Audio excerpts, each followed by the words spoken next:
Café com informação. Oferecimento: Governo do Estado, Sesc e Senac, Carvalho Supermercado.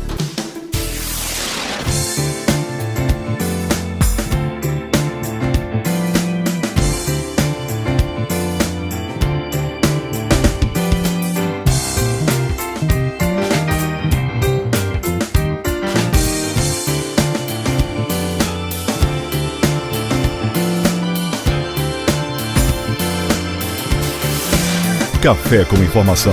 Apresentação: Arimateia Azevedo. O Café com informação desta semana é com uma figura ilustríssima. Advogada, política, já foi deputada e hoje é vice-governadora. A Margarete Coelho. Foi difícil encaixá-la nesta semana no Café com informação. Não pela agenda do Café com informação, mas pela agenda dela. Dá para você ver ao longo dessa entrevista o que ela tem feito. Nesta semana mesmo ela foi designada, não sei se ele guardou, mas ela vai me dizer, chefe de um grupo que vai estudar a história lá da revitalização do Rio Piauí, na região, lá no semiárido. Mas também ela tem outras incumbências. Está indo a Brasília para se encontrar com o ministro de tribunais superiores. Mas aproveitando tudo, essa vaga, esse vácuo na agenda da vice-governadora, nós vamos conversar com ela sobre muitas coisas. Sobre os estudos que ela ainda estuda, sobre política que ela faz sempre. E aí, vice-governadora, o que a semana para a senhora representou a partir da sua visita hoje até um templo, acho que é um templo de Candomblé, o que é? Candomblé, exato. Ari, olha que alegria enorme participar do seu programa. Eu venho acompanhando, né, o seu trabalho, não é de agora, é de muito tempo. Sei da contribuição fantástica que você tem dado ao jornalismo do Piauí e do Brasil, sempre inovando, sempre com a melhor informação, sempre com um respeito muito grande pela opinião contrária. Quando o Ari escreve qualquer coisa que a gente não concorda e a gente se comunica com ele, ele está sempre disposto, sempre aberto a dar ênfase, né, às nossas tréplicas e às nossas réplicas. Isso denota mesmo esse jornalista competente que ele é, mas acima de tudo comprometido com a boa notícia. Uma alegria enorme estar aqui com você. Certa vez, vice-governadora, acho que no governo do Mão Santa, eu tinha dado uma informação sobre algum procedimento lá. E não era um procedimento muito republicano. E alguém chegou para a Cassandra, que era filha do Mão Santa, e disse: você não deu o direito de resposta? Você não mandou o direito de resposta? Ele disse: não, porque o Arimateia bate no direito de resposta. Não é bem assim, não. É porque às vezes as pessoas vêm retrucar, vêm rebater o que se diz, mentindo mais do que se disse. Ou pelo menos porque o direito de resposta é para responder, né? O direito de resposta é para responder. Se você oferece o direito de resposta e a pessoa trata de outro assunto, aí abre para a tréplica do jornalista. Vem agredindo. Aí não tem como não ser assim. E a senhora colocou muito bem. Eu costumo dizer o seguinte: quando eu cometo uma injustiça, eu peço desculpas, eu faço de tudo para fazer essa reparação. Eu tenho muitos processos, mas geralmente quem me processa é porque tem alguma coisa errada consigo mesmo. Mas voltando à nossa história aqui, o saldo desta eleição municipal, ele foi, de uma certa forma, muito positivo para o seu partido, o PP. Exato. Fez 40 ou 41. Sim, foram 40, né? 40 prefeitos. E o que eu tenho visto na mídia é que, em função disso, o PP, que é governo federal, tem participação hoje, tem ministérios, tem tem um leque de poder na esfera federal, ele quer ampliar aqui o seu naco de poder. Agora, o que estão dizendo é que, em função de ter sido um dos maiores ganhadores dessa eleição, o PP gostaria de se ampliar no governo do Estado. Isso aí não estaria mudando, de certa forma, um critério que é adotado pela gestão, é de que o tamanho do partido no governo é em função do seu tamanho na Assembleia ou na Câmara Federal? Olha, se o critério for esse, então o Partido Progressista teria que ser o maior na base do governo Wellington Dias, tendo em vista que dos partidos que estavam durante a eleição, que compuseram e que compõem a base do governador Wellington Dias, o Partido Progressista é o que tem o maior número de deputados estaduais, é que tem o maior número de prefeitos, né? E também tem uma boa bancada de vereadores Piauí afora, inclusive em Teresina. Mas quando a gente fala que o PP quer aumentar a base, veja, o governador o que tem se ventilado e o que se percebe a movimentação dele, claro, e que tem conversado conosco também sobre isso, é de uma intenção de fazer uma pequena reforma no governo no sentido de trazer outros apoiamentos, outros parceiros, né, para o seu governo, notadamente o PMDB, né? Então, o que o Partido Progressista disse e diz, e continuamos dizendo, é que nós queremos que seja qual for a reforma pela qual passe o governo Wellington Dias, que o tamanho do Partido Progressista e o fato de ter sido companheiro de primeira hora, todos lembramos, foram os dois partidos que sentaram primeiro, que se coligaram primeiro, que foi o PP e o PT. Numa conversa muito bem articulada, numa coligação muito bem articulada entre o nosso querido senador Ciro Nogueira e o governador Wellington Dias. Então, o que se diz é isso, o PP quer preservar o seu espaço, o espaço que conquistou, porque esse espaço tem que ser proporcional à responsabilidade que nós assumimos quando fomos para a campanha, quando subimos no palanque, quando pedimos voto. Então, eu acho que isso é uma questão inteiramente natural, acho que é legítimo o Partido Progressista pleitear, manter seus espaços e, quem sabe, se houver possibilidade, ampliar. Primeiro, porque foi um companheiro de primeira hora. Segundo, porque o partido tem muito bons nomes, né? Tem nomes técnicos que podem contribuir com o governo Wellington Dias. E depois, porque também tem uma boa bancada na Assembleia Legislativa. Então, essa é a posição do partido. Já teria cargo definido? Por exemplo, falaram nesses últimos dias que a Secretaria de Saúde seria ocupada por alguém, indicação do PP? Não, na verdade, o que se tem especulado é que a Secretaria de Saúde seria cedida, seria ocupada por alguém do PMDB, tendo em vista, né, o aportamento do PMDB na base do governo Wellington Dias. Mas o governador, o que tem de fato, Ari, o que tem se tratado com o governador Wellington Dias? Passaram as eleições municipais, isso não foi novidade para ninguém, primeiro houve um estremecimento na base, lá no início, quando o PP, em nível nacional, decidiu sair da base da presidente Dilma e votar a favor do impeachment, né? Houve um pequeno estremecimento, houve ali um momento de tensão no partido, mas... não estremeceu aqui? Não estremeceu aqui. Isso foi uma conversa... Claro que o Wellington fez todo o possível para que o PP não saísse. O Ciro também fez, eu sou testemunha disso, sou da Comissão Nacional do Partido, participei de várias reuniões, vi o esforço que ele fez, vi quantas vezes ele chamou líderes importantes do partido e disse, olha, votar contra o impeachment é votar contra mim. Mas a partir do momento que o partido, 90% do partido, né, ficou de fora só o Piauí e a Bahia, né, que não queriam romper com a base, que o partido decidiu que sairia da base da presidente Dilma e que iria votar a favor do impeachment, não cabia outro papel ao Ciro como presidente do partido, senão coordenar, né, organizar este apoiamento, que foi o que aconteceu.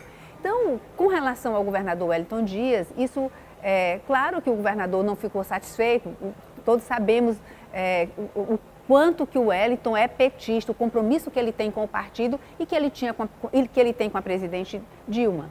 Mas foi uma conversa adulta, uma conversa madura, uma conversa franca entre os dois e essas dificuldades ficaram de ser superadas em nível local.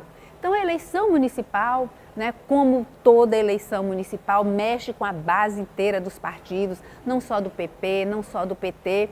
Então, houve ali alguns municípios onde o acirramento entre os dois partidos foi maior, né? Vamos citar o caso de Pedro II, vamos citar o caso de Picos e de outros partidos menores no interior. Mas houve também momentos de coligações fortes, de coligações bem-sucedidas, como é o caso, por exemplo, de São Raimundo Nonato, uma das maiores cidades do Piauí. também em Floriano, uma grande cidade do Piauí, que houve um congraçamento completo, né, entre o governador Wellington Dias e o Ciro na eleição municipal. Mas alguns resquícios aqui e ali. Mas... Sendo a senhora de um partido, certamente responderia que não iria se meter na economia interna do partido, diante da pergunta que eu faria. Teria justificativa? Haveria necessidade do governador colocar o PMDB dentro do governo, se ele já tem um amplo leque de apoio na Assembleia?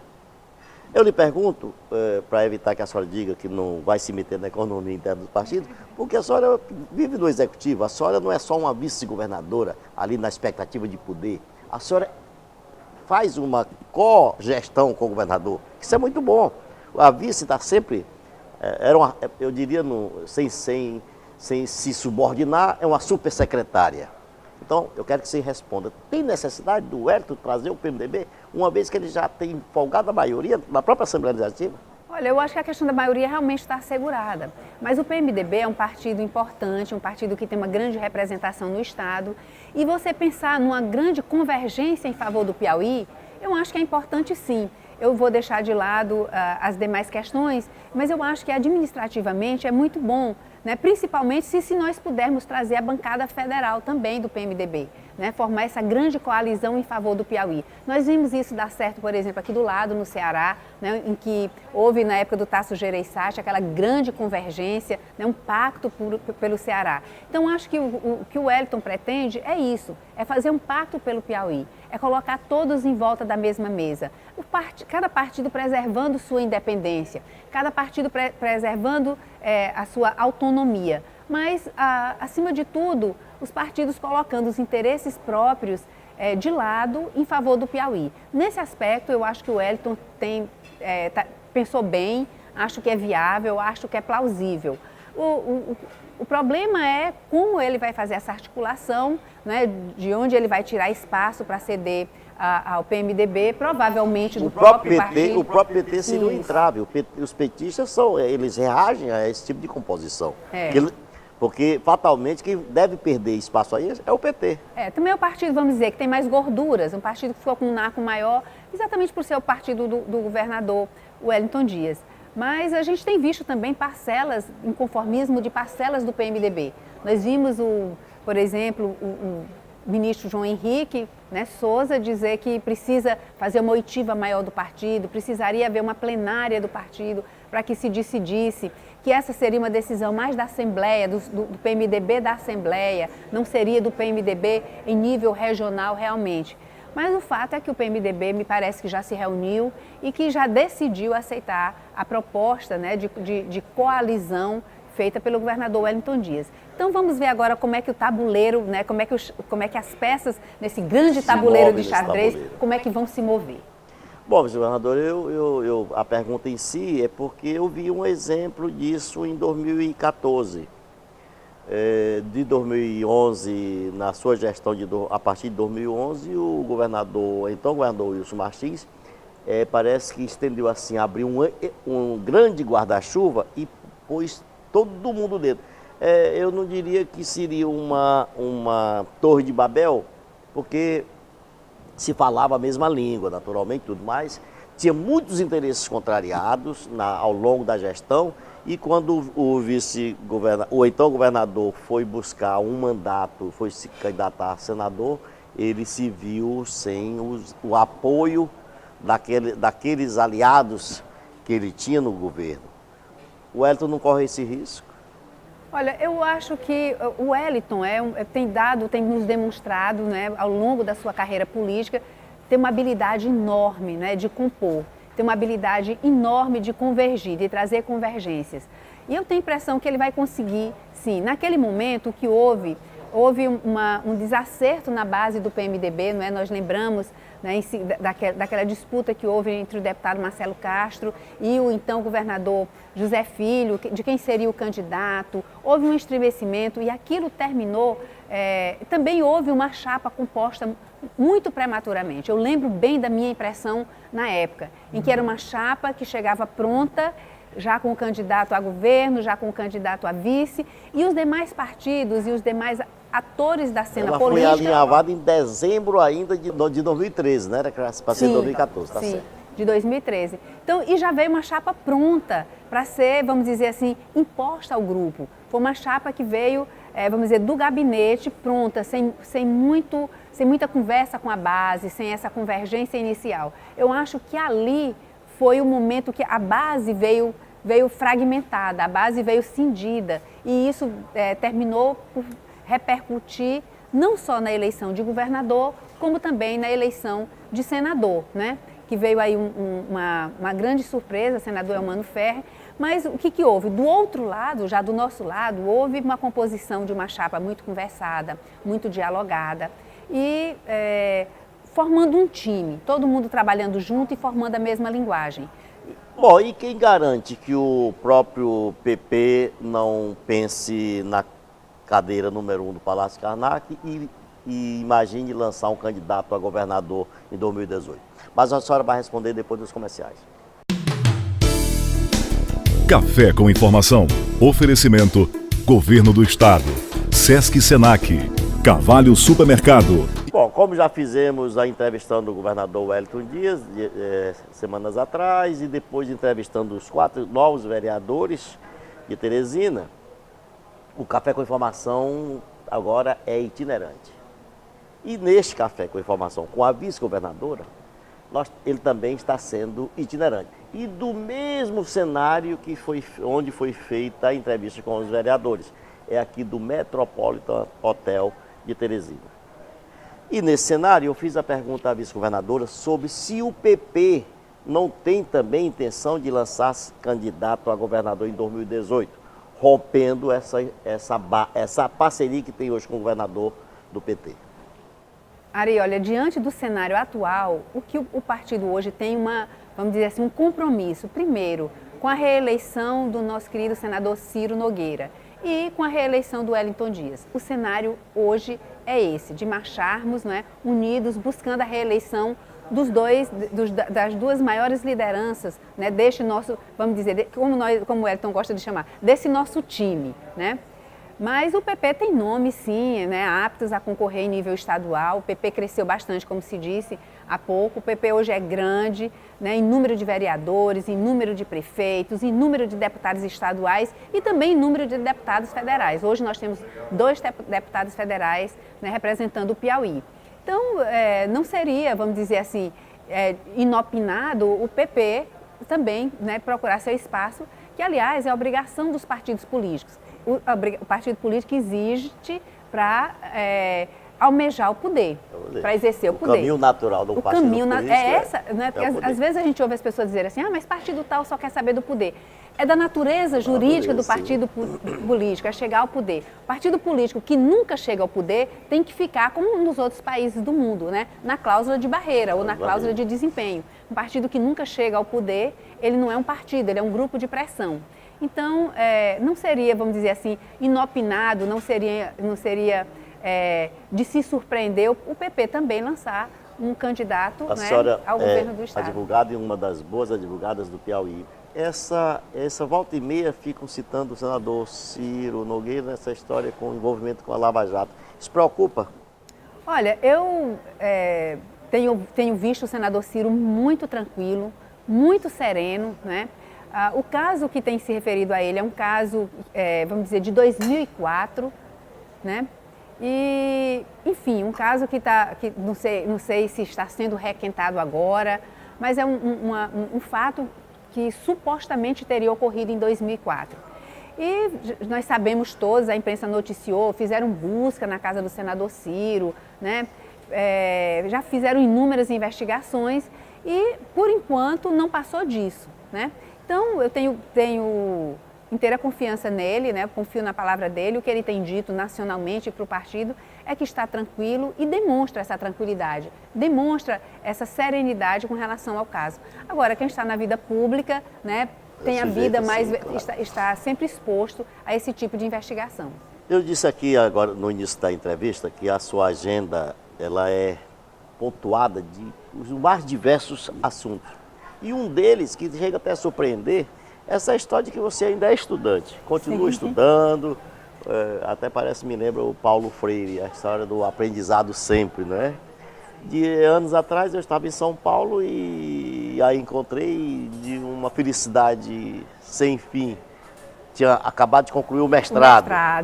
E agora está fazendo doutorado. Estou fazendo doutorado. Eu estava muito feliz naquele dia. Eu tinha concluído o meu mestrado, graças a Deus, de uma forma muito satisfatória para mim, para minha satisfação pessoal. Tinha tirado 10 pleno da banca, lembra que eu estava comemorando isso? Exatamente. Graças a Deus tinha tirado a nota plena em todas as notas de todos os avaliadores. Hoje essa dissertação que eu defendi naquele dia se transformou em um livro, graças a Deus um livro que já está indo para a segunda tiragem, não é ainda a segunda edição, é a segunda tiragem.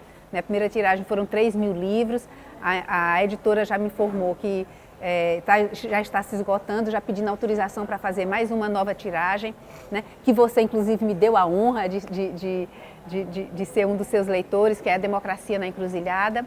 E estou agora fazendo meu doutorado em Direito e Políticas Públicas, né? Estou fazendo no Uniceub, né, em Brasília, como a gente chama, um DINTER, né, um doutorado à distância. E continuo fazendo minhas palestras, né, Brasil afora. São dois temas. A senhora está indo agora a Brasília, encontro com ministros dos tribunais superiores. É envolvimento em algum grupo, alguma tarefa? É mais um grupo de trabalho. Eu estou dizendo, agora não bastasse os grupos de trabalho do governador Wellington Dias, nós temos os grupos de trabalho também do TSE. Bom, todos nós, não só nós mulheres que militamos na política, mas todos os estudiosos e a própria justiça eleitoral, nós ficamos todos bastante estarrecidos, por assim dizer, com o resultado das eleições, com o baixo desempenho das mulheres. Eu, da minha parte, Ari, eu te confesso que eu esperava uma surpresa bastante favorável nesse pleito. Primeiro, porque as eleições municipais, elas são eleições mais fáceis para as mulheres, porque elas podem fazer campanha muito perto de casa. E também diante de toda uma mobilização nacional que nós fizemos, eu participei de eventos a convite dos TREs, Brasil afora. Eu acho que eu fui nos 18 estados fazer palestras sobre a importância da participação da mulher na política. E as OABs, todos se reuniram em torno disso. O próprio TSE fez uma campanha belíssima, incentivando a participação da mulher na política. E o que nós vimos foi uma grande frustração. Algumas bancadas, por exemplo, como a de Teresina, diminuiu pela metade o número de mulheres. Então, o que aconteceu? Por que não funcionou? O que continua, vamos dizer assim, embarreirando, dificultando, obstruindo a participação da mulher na política? Então, na quinta-feira, nós teremos um almoço com a ministra do TSE, Luciana Lócio, que é uma grande militante também, fazemos parte de vários grupos de estudo. A convite do próprio ministro Gilmar Mendes, que recomendou que nós fizéssemos esse grupo de trabalho, né? E na sexta-feira, o grupo de trabalho se reúne pela primeira vez para buscar as respostas, para buscar saídas, ver se o problema é na legislação, ver se o problema, na minha opinião, está nos partidos políticos que não abrem muito espaço para a participação das mulheres e nem candidatam mulheres competitivas. Governadora, o Brasil precisa ter esses 30 e poucos partidos? Olha, eu acho que o Brasil poderia ter até mais, desde que esses partidos demonstrassem um mínimo de desempenho. Como a gente falava há pouco, tem um partido político que nunca elegeu um deputado, que nunca elegeu um senador, que nunca elegeu um governador. Será que esse partido político tem representatividade? Se transforma em sigla de aluguel. Então, em lugar nenhum do mundo, nosso modelo se aproxima muito do modelo da Alemanha. E na Alemanha, o partido tem que ter um desempenho, tem que demonstrar uma aptidão para chegar ao poder, porque senão ele se extingue. Então, aqui no Brasil, eu acho que nós precisamos de partidos. Essa diluição tão grande termina por enfraquecer os partidos e nós ficarmos aí, né, diante dessa situação de alguns partidos, né, estarem sempre só essa pecha de partidos nanicos, partidos de aluguel, enfim, uma coisa que é muito pejorativa para o nível de exigência que se tem de um partido político. Agora, voltando à nossa coisa doméstica aqui, dentro desses seus grupos, essas suas tarefas como cogestora na gestão estadual, eu tenho aqui umas perguntas da produção, feitas de internautas, e uma delas é o seguinte: o que o governo está fazendo para impedir efetivamente o fechamento do Parque Nacional da Serra da Capivara? Eu tenho que dar uma notícia muito boa. O grande problema do Parque Nacional Serra da Capivara é um problema financeiro, né? O parque estava aí já há alguns meses sem receber nenhum centavo. Durante o ano passado, Ari, para você ter noção, o dinheiro que o parque recebeu foi o dinheiro que o estado do Piauí repassou. Então vamos lá. O Parque Nacional Serra da Capivara é de administração federal, é do ICMBio. O estado do Piauí se orgulha do parque e não abre mão, né, de ser, vamos dizer assim, a casa do parque, de ser o hospedeiro do parque, né? E diante disso, o estado do Piauí, nessa gestão notadamente, tem feito convênios e através desses convênios feito repasses para a Fundan administrar o parque. Depois que nós terminamos, nós tínhamos um convênio no ano de 2015 de 540 mil, nós repassamos esses 540 mil, foi o único dinheiro que o parque recebeu o ano passado. Esse ano nós fizemos um convênio de 740 mil, que vão ser repassados em 9 parcelas, o de 540 nós repassamos em 3, em 8 parcelas repassados à Fundan. Com isso, né, semana passada, nós repassamos 2 parcelas. Então o parque estava realmente com uma situação financeira gravíssima, uma situação mesmo de penúria, e nós, naquela burocracia de realizar esse convênio, para passar para a Fundan a gestão do parque. Nesse momento, a situação do parque é de extrema tranquilidade. Eu fico muito feliz em dizer isso. Por quê? Além do parque, nós termos viabilizado o convênio com o Estado, estarmos repassando rotineiramente, já repassamos, como eu disse, 2 parcelas, né? E agora, a partir de agora, vamos repassar as restantes. O parque também recebeu 900 e poucos mil do ICMBio através do IFAM. Essa verba ela é carimbada, ela vem para as pesquisas e a parte de gestão, de conservação do parque, das trilhas internas, das estradas, das guaritas, tem ficado com o estado do Piauí. Então, esse momento, a professora Niede está, vamos dizer assim, comemorando o primeiro momento de tranquilidade econômica do Parque Nacional Serra da Capivara. A senhora assumiu aí a coordenadoria de um grupo que visa a revitalização do rio Piauí. Aliás, aqueles rios todos estão secos ali para aquela região, não estão? Estão. Ali naquela região tem 2 grandes rios, né? O rio Piauí, que é um rio que tem uma ligação muito, vamos dizer, afetiva com o nosso estado, é o rio que dá nome ao nosso estado. Era um rio pujante, mas agora é um rio que, pelo menos em 3 municípios do estado do Piauí, ele está cortado, né? Inclusive dentro de São Raimundo Nonato. E o outro rio é o São Lourenço, também outro rio temporário. Então, o interesse do governador Wellington Dias é perenizar o rio, fazer obras no curso do rio que tornem esse rio perene. Então, vamos trabalhar a recuperação das matas ciliares, a recuperação dos olhos d'água e dos córregos que alimentam o rio, fazer a urbanização da cidade de São Raimundo, para que o rio possa ser protegido, buscar também formar o Comitê da Bacia do Rio Piauí, porque é um rio, como eu disse, que tem uma importância enorme historicamente falando, afetivamente falando, mas também para a nossa economia. Então, custa muito, desembargadora, não é? Olha, custa muito caro. Nós temos um projeto que foi feito ainda em governos anteriores, Ari, um projeto que vamos dizer assim, que traria, inclusive, a questão do saneamento urbano das cidades, enfim, em torno de 40 milhões. Então, hoje, o que é que nós fizemos? Criamos um grupo de trabalho.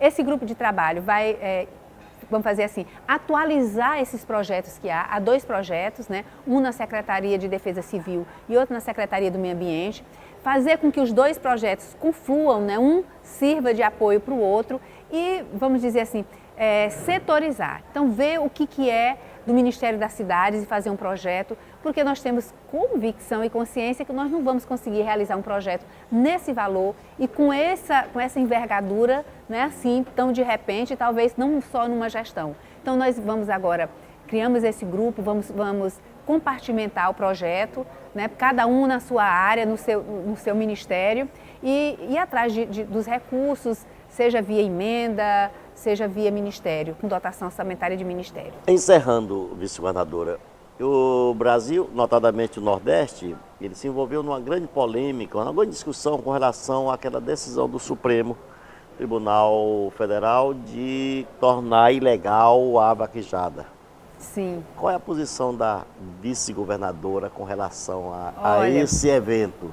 Eu acho que, primeiramente, assim, grosso modo, eu sou a favor de manter as tradições, de manter a nossa cultura. E a vaquejada está na base da nossa cultura. Agora, sou a favor também de que se criem regras claras, definidas, rígidas, né, para que o animal seja preservado, para que o animal sofra o menos possível. Então, vamos dizer assim, alguém que maltratou o animal quebrou a pata, quebrou o rabo do animal, enfim, maltratou o animal, não teve o devido cuidado com o animal, esse competidor ser, vamos dizer, desclassificado. O bom seria não maltratar, né? Pois é, então, enfim, é uma discussão enorme. Há quem diga, olha, você é contra a vaquejada, mas você come carne vermelha, né? Você é a favor de vaquejada, mas você come frango, porque, enfim... De qualquer maneira sacrifica, né? De qualquer maneira sacrifica.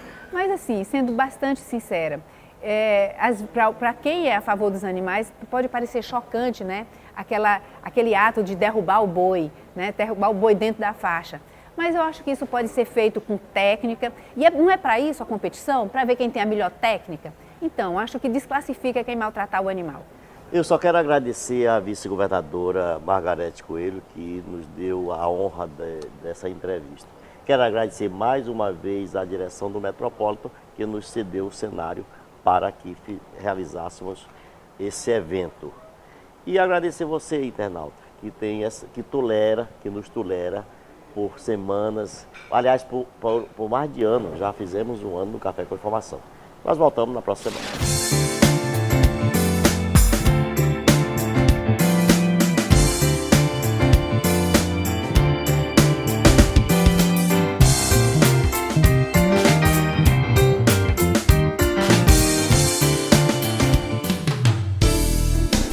Café com Informação.